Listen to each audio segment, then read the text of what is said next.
지금 온 나라가 세월호 침몰 사건으로 인해서 비통함에 잠겨 있습니다. 지금 이 순간에도 생사를 알지 못하는 사람들, 특별히 아이들을 생각하면 우리의 마음이 견딜 수가 없습니다. TV 화면에 비춰지는 오열하는 부모님들의 모습을 볼 때마다 우리의 마음도 찢어집니다. 너무 안타깝고 화가 납니다.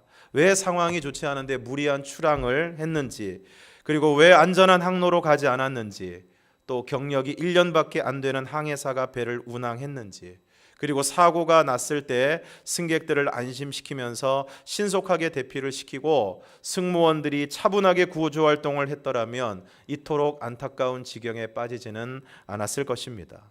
그럼에도 불구하고 지금 우리 모두가 간절히 바라는 것은 한 사람이라도 더 구조가 되어서 살아 돌아오는 일일 것입니다.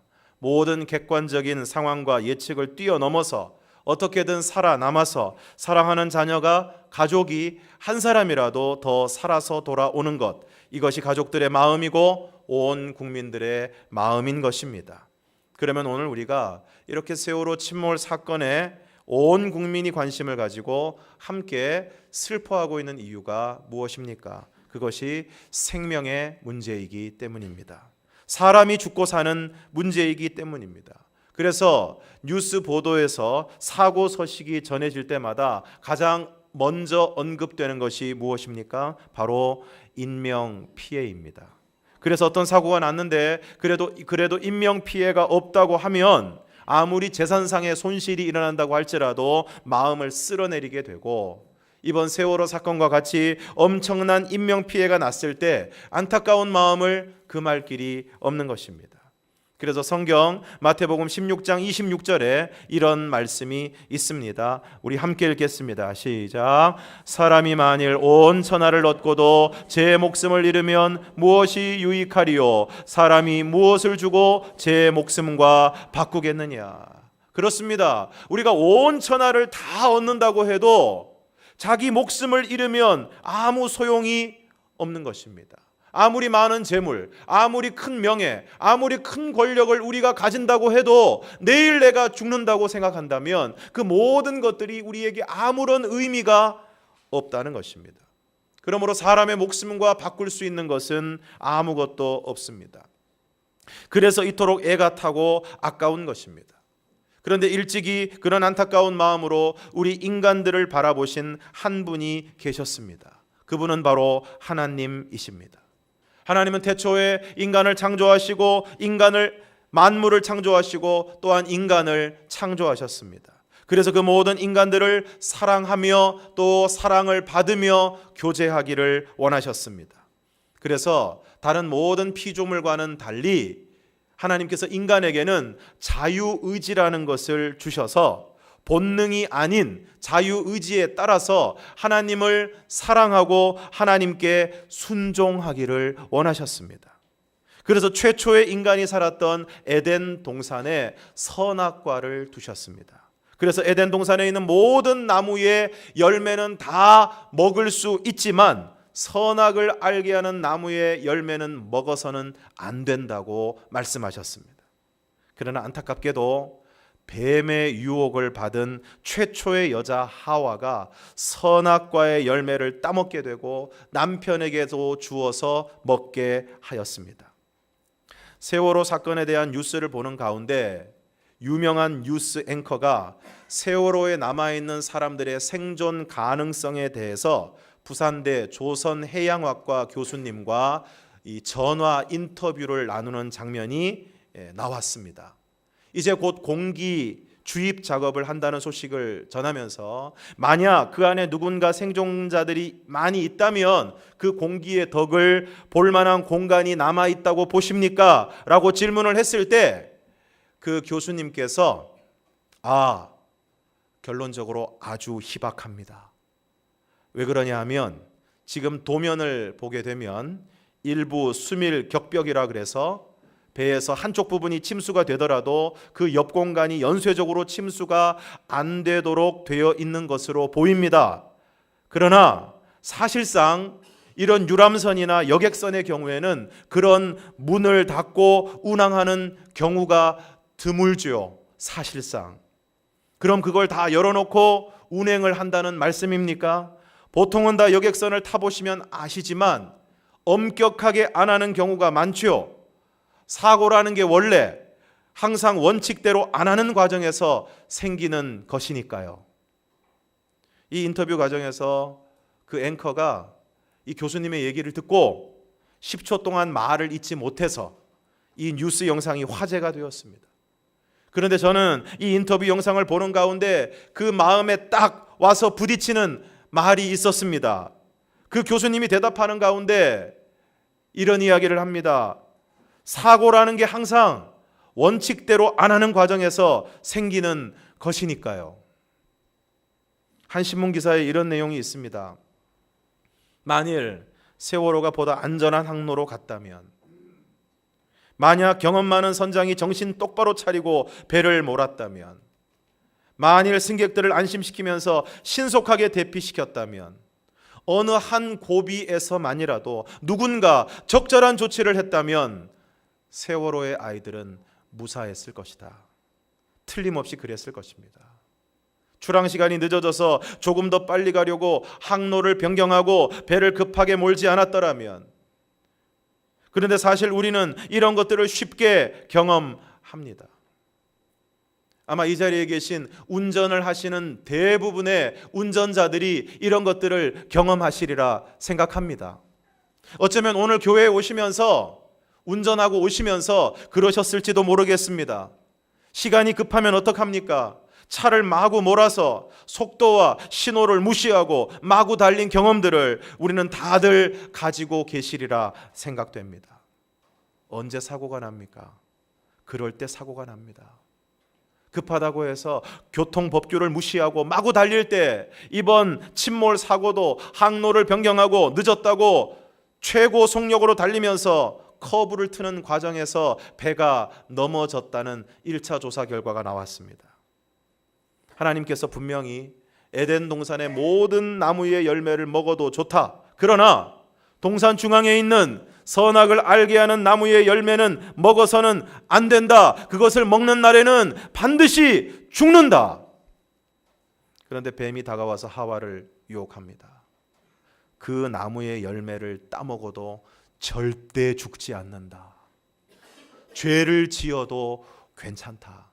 원칙을 어겨도 괜찮다. 오히려 먹는 날에는 눈이 밝아져서 하나님과 같이 될 것이다. 원래 죄의 속성은 짓기 전에는 너무 좋아 보입니다. 화려해 보입니다. 그렇게만 하면 너무 행복할 것 같고 너무 만족스러울 것 같습니다. 쉬운 길이고 편한 길이고 성공하는 길인 것처럼 보입니다. 그래서 뱀의 얘기를 듣고 하와가 그 나무의 열매를 보았을 때 빛깔이 너무 고왔습니다. 너무 맛있게 생겼습니다. 먹음직스러웠습니다. 그래서 그 마음 가운데 그것을 먹고 싶은 마음이 샘솟듯 솟아올랐습니다. 그리고 무엇보다도 중요한 것은 먹어도 괜찮을 것이라고 생각했습니다. 그 순간 먹으면 반드시 죽는다는 하나님의 말씀보다 먹어도 죽지 않는다, 먹어도 괜찮다, 오히려 눈이 밝아져서 하나님과 같이 된다는 뱀의 말이 하와의 마음을 사로잡았습니다. 오늘 우리가 계속 죄를 짓는 이유는 그 죄로 인해서 아직 큰 낭패를 보지 않았기 때문입니다. 계속 불법을 행하는 이유는 그 불법으로 인해 아직 큰 어려움을 당하지 않았기 때문입니다. 우리나라 사람들이 계속 죄를 짓고 불법을 행하는 이유 중에 하나, 이런 생각을 가지고 있습니다. 다 그런다. 다 불법을 행한다. 그러다가 걸리면 뭐라고 얘기합니까? 재수가 없었다.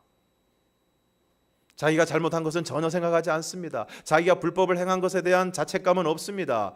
재수가 없었다고 생각합니다. 출항을 결정하고 다른 항로로 운항을 했던 것은 그래도 괜찮을 것이라고 생각했기 때문입니다. 선장이 자리를 비우고 겨우 경력 1년의 항해사에게 그 큰 배의 운항을 맡긴 것은, 그것도 안전한 항로가 아니었음에도 불구하고 그렇게 했던 것은 그렇게 해도 될 것이라고, 괜찮을 것이라고 생각했기 때문입니다. 자신이 행하는 불법과 죄로 인한 결과가 얼마나 안타까운 결과를 낳을지 모르기 때문에 계속해서 죄를 짓는 것입니다. 그러한 무책임과 범죄와 안일한 어른들의 생각이 지금 수많은 아이들을 어려움에 빠뜨렸습니다. 아담과 하와가 선악과를 따먹은 결과 죄가 세상에 들어오고 죄로 말미암아 사망이 세상에 들어오게 되었습니다. 로마서 5장 12절 말씀을 우리가 함께 읽겠습니다. 시작. 그러므로 한 사람으로 말미암아 죄가 세상에 들어오고 죄로 말미암아 사망이 들어왔나니 이와 같이 모든 사람이 죄를 지었으므로 사망이 모든 사람에게 이르렀느니라. 한 사람 아담으로 말미암아 죄가 세상에 들어오고 그 죄로 말미암아 사망이 들어오게 되었다는 것입니다. 그러므로 아담의 후손으로 태어난 우리 모두는 죄인이고 그 죄로 말미암아 사망에 이르게 된다는 것입니다. 그래서 어떻게 되었습니까? 로마서 3장 9절에서 18절까지의 말씀을 우리가 함께 읽겠습니다. 시작. 그러면 어떠하냐? 우리는 나으냐? 결코 아니라. 유대인이나 헬라인이나 다 죄 아래에 있다고 우리가 이미 선언하였느니라. 기록된 바 의인은 없나니 하나도 없으며 깨닫는 자도 없고 하나님을 찾는 자도 없고 다 치우쳐 함께 무익하게 되고 선을 행하는 자는 없나니 하나도 없도다. 그들의 목구멍은 열린 무덤이요 그 혀로는 속임을 일삼으며 그 입술에는 독사의 독이 있고 그 입에는 저주와 악독이 가득하고 그 발은 피 흘리는데 빠른지라. 파멸과 고생이 그 길에 있어 평강의 길을 알지 못하였고 그들의 눈앞에 하나님을 두려워함이 없느니라 함과 같으니라. 여러분, 그들의 목구멍은 열린 무덤이요 그 혀로는 속임을 일삼으며 그 입술에 독사의 독이 있고 그 입에는 저주와 악독이 가득하고 그 발은 피 흘리는데 빠른지라. 파멸과 고생이 그 길에 있어 평강의 길을 알지 못하였고 그들의 눈앞에 하나님을 두려워함이 없느니라. 여러분, 이 말씀이 지나치다고 생각하십니까? 한 의학 연구소에서 인체 실험을 했습니다. 실험 대상인 두 사람으로 하여금 서로 상대방을 극단적으로 헐뜯고 원초적인 욕설로 수시간 동안 입에 거품을 물 정도로 심하게 싸우게 한 후에 두 사람의 침을 채취하여 성분을 분석해 보니까 그 침 속에서 황소도 죽일 만한 맹독이 추출되었다는 것입니다.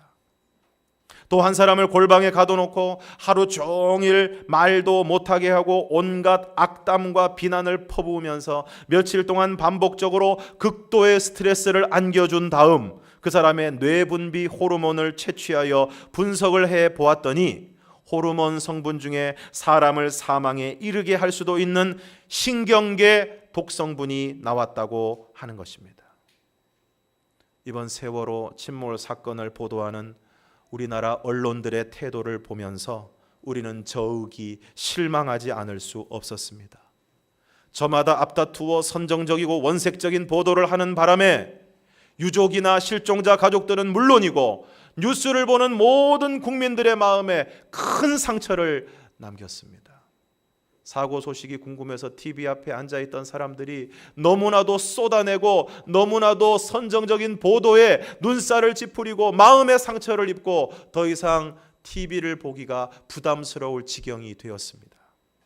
생존 학생과의 인터뷰에서 친구의 죽음을 알리는가 하면 확인도 안 된 민간 잠수부와의 인터뷰가 버젓이 전파를 타고 온 나라에 보도가 되었습니다. 지금 인터넷에는 수많은 괴담과 유언비어가 떠돌고 있고 지금 이 시간에도 수많은 사람들이 확인되지 않은 기사와 영상을 퍼나르느라 정신이 없습니다. 오늘 우리나라를 보면 흡사 전쟁터 같습니다. 전쟁이 난 나라 같습니다. 온 나라가 몸살을 앓고 온 나라가 정신을 못 차리고 수많은 말들이 수많은 영상들이 수많은 사람들의 마음을 헤집고 돌아다니고 있습니다. 저 또한 안산에 있는 어느 교회 사모님의 기도 제목이라고 해서 올라온 글을 함께 기도하고자 하는 마음으로 제가 사용하는 여러 SNS에 올렸다가 나중에 그것이 확인되지 않은 글이라는 사실을 알고 성급히 내린 부끄러운 일이 있습니다. 어쩌면 이번 세월호 침몰 사건을 통해 우리는 우리나라 언론의 수준과 그리고 그것을 대하는 우리의 수준을 여실히 확인했다고 해도 과언이 아닐 것입니다. 마구잡이식으로 확인도 안 된 사실을 아주 신중하지 못한 태도로 마구 내보내고 또 국민들은 그것에 휘둘려 이리 갔다 저리 갔다 하는 모습이 오늘 우리들의 실상인 듯 합니다. 그 입에는 저주와 악독이 가득하고 그 발은 피 흘리는데 빠른지라 파멸과 고생이 그 길에 있어 평강의 길을 알지 못하였고 그들의 눈앞에 하나님을 두려워함이 없느니라. 그래서 결론이 무엇입니까? 로마서 3장 23절을 우리가 함께 읽겠습니다. 시작. 모든 사람이 죄를 범하였음에 하나님의 영광에 이르지 못하더니. 여러분, 이것이 오늘 우리 인간들의 실상입니다. 모든 사람이 죄를 범하였고 모든 사람이 죄인이기 때문에 하나님의 영광에 이르지 못하는 것, 이것이 바로 인간의 실상입니다. 로마서 5장 12절 말씀, 그러므로 한 사람으로 말미암아 죄가 세상에 들어오고 죄로 말미암아 사망이 들어왔나니 이와 같이 모든 사람이 죄를 지었으므로 사망이 모든 사람에게 이르렀느니라. 한 사람 아담으로 말미암아 죄가 세상에 들어오고 죄로 말미암아 사망이 들어오게 되었습니다. 그래서 아담의 후손으로 태어난 모든 인간은 죄성을 가지고 태어납니다. 그래서 죄인입니다. 죄를 지어서 죄인이 아니라 죄인이기 때문에 죄를 짓는 것입니다. 그리고 그 죄로 말미암아 사망이 들어오게 되었습니다. 이 사망은 인간의 육체적인 죽음을 의미하기도 하지만 그것만이 아니라 죄로 인하여 우리 인간들이 받게 될 영원한 형벌과 심판을 의미하는 것입니다. 그래서 성경 히브리서 9장 27절은 우리에게 이렇게 말씀하고 있습니다. 함께 읽겠습니다. 시작. 한 번 죽는 것은 사람에게 정하신 것이요 그 후에는 심판이 있으리니.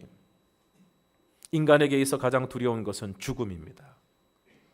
그래서 인간은 누구나 죽음 앞에서 진지해지는 것입니다.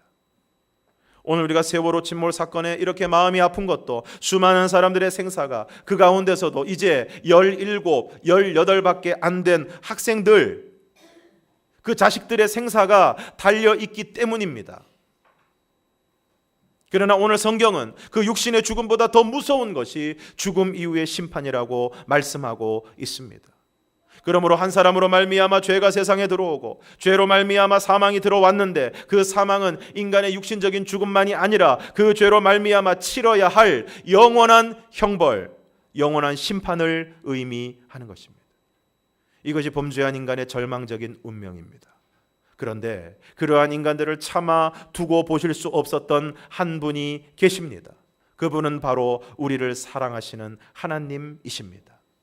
로마서 5장 5절에서 8절까지의 말씀을 우리가 함께 읽겠습니다. 시작. 소망이 우리를 부끄럽게 하지 아니함은 우리에게 주신 성령으로 말미암아 하나님의 사랑이 우리 마음에 부은 바 됨이니 우리가 아직 연약할 때에 기약대로 그리스도께서 경건하지 않은 자를 위하여 죽으셨도다. 의인을 위하여 죽는 자가 쉽지 않고 선인을 위하여 용감히 죽는 자가 혹 있거니와 우리가 아직 죄인 되었을 때에 그리스도께서 우리를 위하여 죽으심으로 하나님께서 우리에 대한 자기의 사랑을 확증하셨느니라. 할렐루야. 여기 놀라운 사실이 있습니다. 그것은 오늘 죄인인 우리를 하나님이 사랑하셨다는 사실입니다. 말 잘 듣는 아이를 사랑하는 것은 쉬운 일입니다. 그런데 말도 지지리도 안 듣고 말썽만 피우는 아이를 사랑하는 것은 결코 쉽지 않습니다. 그런데 하나님은 오늘 우리가 말을 잘 들을 때 사랑하신 것이 아니라 말도 안 듣고 죄만 짓고 여전히 죄를 짓는 죄인이었을 때 그런 우리를 상관없이 사랑하셨다는 것입니다. 그런데 어떻게 사랑하시고 얼마나 사랑하셨습니까? 우리가 아직 죄인 되었을 때에 그리스도께서 우리를 위하여 죽으심으로 하나님께서 우리에 대한 자기의 사랑을 확증하셨느니라. 우리가 여전히 죄인이었는데 하나님께서는 그런 우리를 사랑하셔서 그리스도 곧 하나님의 아들이신 예수님을 이 땅에 보내셔서 우리의 모든 죄를 대신 지게 하시고 십자가에 죽게 하실 정도로 오늘 저와 여러분을 사랑하셨습니다. 이번 세월호 침몰 사건에서 너무나 안타까운 사건이지만 그럼에도 불구하고 그 가운데서 우리의 가슴을 뭉클하게 한 두 사람이 있습니다. 그 가운데 한 사람은 자신이 입고 있던 구명조끼를 친구에게 벗어주고 또 다른 친구를 구하기 위해서 들어갔다가 결국은 자신은 구하지 못한 단원고 정차홍 학생입니다. 또 침몰하던 세월호에서 학생들을 먼저 구조하려다 역시 자신을 구하지 못한 승무원 박지영 씨가 있습니다. 박 씨는 배가 이미 많이 기울어 있던 상태에서 3층 식당 매점에 있던 학생 20여 명을 구하기 위해서 몸을 가누기도 힘든 상태에서 그 매점에 구명조끼가 없는 것을 알고 자기가 선실을 일일이 다 뒤져서 구명조끼 20벌을 구해서 그 아이들에게 다 입히고 그 아이들을 안심시키고 있다가 배가 완전히 침몰 직전에 이르게 되었을 때 빨리 바다로 뛰어내려라. 그래서 그 20명의 아이들은 미리 대기하고 있던 어선에 의해서 다 구조가 되었습니다. 이런 사람들의 희생이 있었기에 아비규환의 사고 상황 속에서도 여러 사람의 목숨이 구원을 받을 수 있었던 것입니다. 죄인이 인간을 구원하기 위해서는 반드시 죄의 값을 치러야 합니다. 그런데 죄의 값은 사망입니다. 한 사람으로 말미암아 죄가 들어오고 죄로 말미암아 사망이 들어왔기 때문에 그 죄의 값은 바로 사망입니다. 죄로 인하여 죽어야 하고 또한 영원한 형벌을 받아야 하는 것입니다. 그러나 인간을 너무나도 사랑하신 하나님은 그런 인간을 그대로 두실 수가 없었습니다. 그래서 어떻게 하셨습니까? 자신의 하나밖에 없는 아들, 유일하신 아들 독생자 예수님을 이 땅에 보내시고 우리 인간의 모든 죄를 예수님으로 하여금 다 지게 하시고 십자가에 달려서 거기에 하나님의 모든 진노를 다 퍼부으시고 죽게 하신 것입니다. 그리고 이제 그 예수님을 나의 구주와 주님으로 고백하고 믿는 모든 사람을 구원하시는 것입니다. 사랑하는 여러분, 우리 모두는 죄인입니다. 혹시 우리의 조상인 아담의 죄가 우리에게 전가되는 것을 우리가 인정하지 못한다 할지라도 우리 모두는 또한 실제적인 죄인입니다. 오늘 여러분 가운데 나는 지금까지 살아오면서 죄를 한 번도 지은 적이 없다 자신할 수 있는 분이 계십니까? 성경은 사람의 생각과 마음으로 품은 것까지도 모두 죄라고 우리에게 말씀하고 있습니다. 만약 죄의 범위가 그렇다면 오늘 우리 가운데 죄로부터 자유로울 수 있는 사람은 단 한 사람도 없을 것입니다. 그리고 그 죄로 인한 죽음은 누구도 피할 수 없고 누구도 부정할 수 없습니다. 이집트의 피라밋과 진시황의 불로초를 비롯해서 인간의 영원한 삶을 위한 노력, 죽음을 극복하기 위한 노력은 끊임없이 계속되고 있지만 그 누구도 죽음을 피해갈 수 없습니다. 그래서 오늘 빌립보라는 도시의 감옥을 지키던 간수가 예수 그리스도를 전하는 바울과 실라라는 전도자 앞에 엎드려서 질문합니다. 선생들이여, 내가 어떻게 하여야 구원을 받으리이까? 오늘 이것은 놀라운 질문입니다. 이 세상을 살아가는 많은 사람들이 안타깝게도 이 구원에 관심이 없습니다. 죽음에 대한 두려움을 가지고 살아가면서도 죄에 대한 원초적인 불안을 가지고 살아가면서도 자신의 영혼에 대해서, 구원에 대해서, 죽음 이후의 세계에 대해서 관심을 가지지 않습니다. 어쩌면 그것이 두렵기 때문에 일부러 그것을 외면하고 있는지도 모르겠습니다. 그저 이 세상에서 무엇을 먹을까, 무엇을 입을까, 무엇을 마실까 하면서 살아가고 있습니다. 화려한 수식어를 빼고 이 세상을 살아가고 있는 사람들의 관심과 추구를 말한다면 두 가지일 것입니다. 첫째, 어떻게 하면 돈을 벌 것인가? 만약 돈이 아니라 생명을, 사람을, 안전을 더 소중하게 여겼다면 삼풍백화점 붕괴 사건이나 세월호 침몰 사건은 결코 일어나지 않았을 것입니다. 둘째, 어떻게 하면 이 세상에서 즐기고 살 것인가? 더 좋은 것을 먹고, 더 좋은 차를 타고, 더 좋은 집에서 살고, 해외로 여행을 가고, 쇼핑을 마음껏 하고, 내가 원하는 것을 가지는 것. 그래서 그것을 위해 돈을 벌고, 더 즐기기 위해서는 더 많은 돈이 필요하고, 그래서 수단과 방법을 가리지 않고 돈을 벌고, 그래서 돈을 벌면 그 돈으로 더 많은 것을 누리고 더 많이 즐기는 것, 이것이 대부분의 사람들이 추구하는 것입니다. 그 가운데 자신의 영혼에 대한 관심은 없습니다. 죽음 이후에 어떻게 될 것인가에 대한 고민이 없습니다. 그런데 오늘 빌립보의 간수는 바울과 실라에게 묻습니다. 내가 어떻게 하여야 구원을 받으리이까? 저는 이 자리에 있는 저와 여러분 모두가 이러한 영혼에 대해서, 구원에 대해서, 죽음 이후의 세계에 대해서 깊은 관심을 가질 수 있기를 원합니다. 오늘 바울이 대답합니다. 31절을 함께 읽겠습니다. 시작. 이르되 주 예수를 믿으라. 그리하면 너와 내 집이 구원을 받으리라 하고. 사랑하는 성도 여러분, 오늘 여러분의 영혼에 관심을 가지시기를 바랍니다. 그리고 오늘 이 땅에서의 삶만이 아니라 죽음 이후의 영원한 세계에 대해서 관심을 가지시기를 바랍니다. 그리하여 오늘 여러분이 구원에 대한 갈망을 가지고 주 예수를 믿게 되는 은혜가 있기를 주님의 이름으로 축원합니다. 그러면 구원을 받습니다. 구원이 무엇입니까? 우리의 죄와 그로 인한 죽음의 문제가 해결되는 것입니다. 우리의 죄를 대신 지시고 십자가에 죽으신 예수님을 믿기만 하면 우리의 모든 죄가 그 순간 용서함을 받고 그 죄로 인해 우리가 당연히 받아야 할 영원한 형벌과 심판을 받지 않게 되는 것입니다. 뿐만 아니라 십자가에 죽으시고 3일 만에 부활하신 예수님과 같이 오늘 우리도 부활하게 될 것이고, 부활한 이후에는 저 영원한 하나님의 나라 천국에서 영원한 삶을 누리게 되는 것입니다. 오늘 주 예수를 믿으라. 그리하면 너와 내 집이 구원을 받으리라 했을 때 빌립보의 간수와 그 집에 있는 모든 사람이 예수를 믿고 세례를 받게 되었습니다. 그래서 어떻게 되었습니까? 34절 말씀을 함께 읽겠습니다. 시작. 그들을 데리고 자기 집에 올라가 음식을 차려주고 그와 온 집안이 하나님을 믿음으로 크게 기뻐하니라. 여러분, 예수를 믿으면 어떻게 됩니까?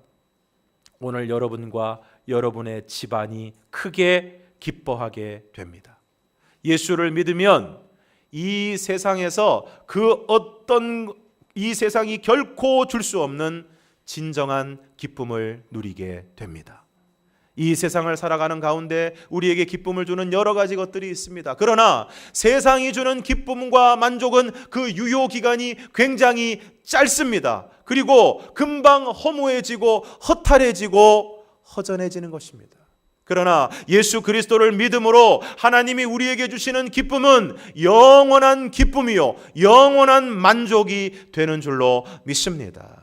간절히 바라기는 오늘 이 자리에 함께 예배하는 모든 분들, 특별히 오늘 이 시간에 초청을 받아 처음 이 예배의 자리에 참여하신 모든 분들 가운데에 오늘 이미 말씀드린 대로 여러분의 영혼에 대한 관심, 구원에 대한 관심, 죽음 이후의 영원한 세계에 대한 관심이 생겨나실 수 있기를 바라고, 그 관심으로 말미암아 오늘 빌립보의 간수와 같은 질문을 하나님 앞에 드릴 수 있기를 원합니다. 내가 어떻게 하여야 구원을 받으리이까?